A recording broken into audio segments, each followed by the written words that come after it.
Olha, gente, o ministro da Justiça, Flávio Dino, deu uma declaração que está dando o que falar, viu? Ele associou os ataques a crianças em escolas aos atos do dia 8 de janeiro, em que extremistas insatisfeitos com o resultado das eleições invadiram os prédios da Praça dos Três Poderes em Brasília.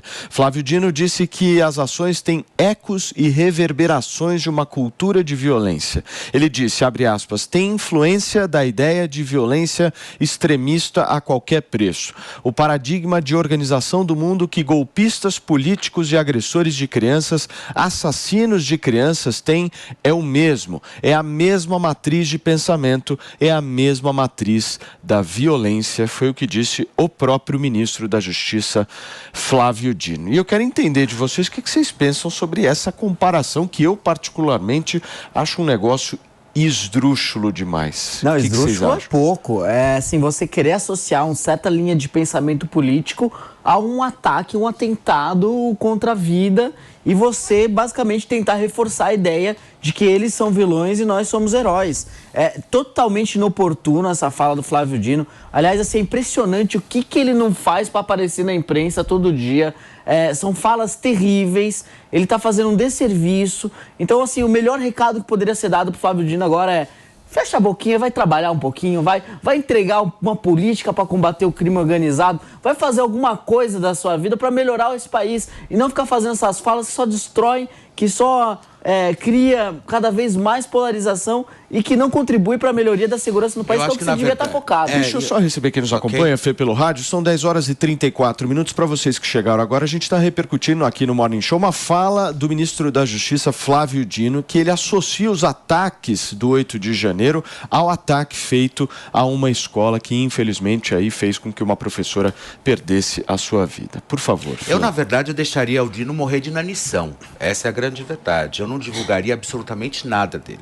Porque o que ele vem fazendo realmente é isso. Ele está querendo aparecer. Eu não sei qual é o motivo real disso ou em qual momento ele vai dar o ar da graça, entendeu? Então, assim, daqui a pouco isso vai começar a dar ruído, você pode ter certeza. Porque ele está começando a aparecer, inclusive, mais do que o próprio presidente.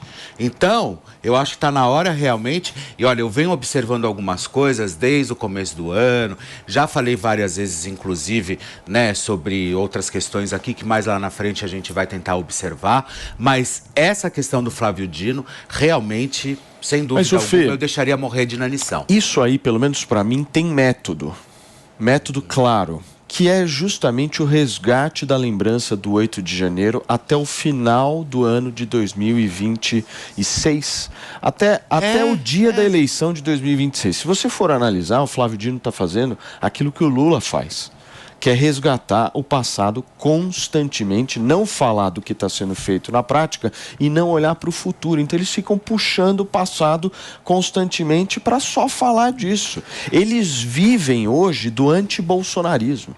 Exato. O PT hoje vive do antibolsonarismo, mano. Como durante muito tempo o bolsonarismo se alimentou do antipetismo, né? E aí os petistas criticavam e agora fazem a mesma coisa, ou seja, no lugar de trazerem propostas para o país, questões concretas, políticas públicas para combater o crime organizado, como o Dani estava mencionando, fica nesse tipo de narrativa política que é um desserviço muito grande e que desinforma, não tem absolutamente nada a ver o espírito autoritário e bizarro daqueles que tentaram fazer um golpe de Estado no dia 8 de janeiro, por mais deplorável que seja, não tem nada a ver com os atos de quem entra numa escola para agredir professores, ou entra numa creche com uma machadinha para cometer aqueles crimes atrozes que chocaram todos nós. E o pior é que quando você mistura uma coisa com a outra, você dificulta a resolução dos problemas, porque o fenômeno da invasão das escolas é um fenômeno que merece a nossa atenção para que a gente pense soluções. E se a gente tiver um diagnóstico errado sobre qual é a origem do problema, a gente vai ter propostas equivocadas para solucionar o problema. Então, é um desserviço absurdo essa mistura de alhos com bugalhos que o Flávio Dino... Não, e assim, Antônia, o ponto é o seguinte, né? é o ministro da Justiça que não está falando de nenhuma solução prática, né, desses ataques. Ou seja, eu gostaria muito de ouvir o que o governo está pensando sobre isso. E não uma comparação política. Ele anunciou 150 milhões de reais para aumentar a ronda escolar, que no Brasil são 179.500 escolas. Ou seja, são 800 reais por escola, né, entre particulares e públicas, que ele vai destinar, que eu não sei como vai chegar ou quando, para supostamente aumentar a ronda escolar, que não funciona. Antônia, quero te ouvir, meu amor. Gente, quando eu vejo Flávio Dino na Justiça, Rui Costa na Casa Civil, e por aí vai, eu sinto um desgosto tão grande que é como se alguém me chamasse para... É mais ou menos como o Bolsonaro fez de botar o Mário Frias na cultura, entendeu? Ou o Pazuello na saúde, sabe?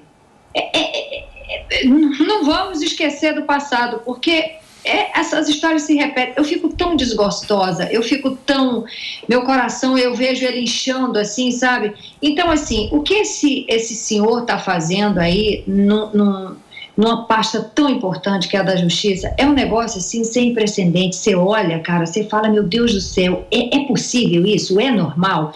Então, qualquer coisa que eu diga desse senhor a partir daqui, eu acho que ou eu perderia meu réu primário, né, sei lá, porque eu ia falar alguma coisa tão grande, ia ser processada, se eu for de fato falar o que eu penso, o que eu acho, o que eu sinto.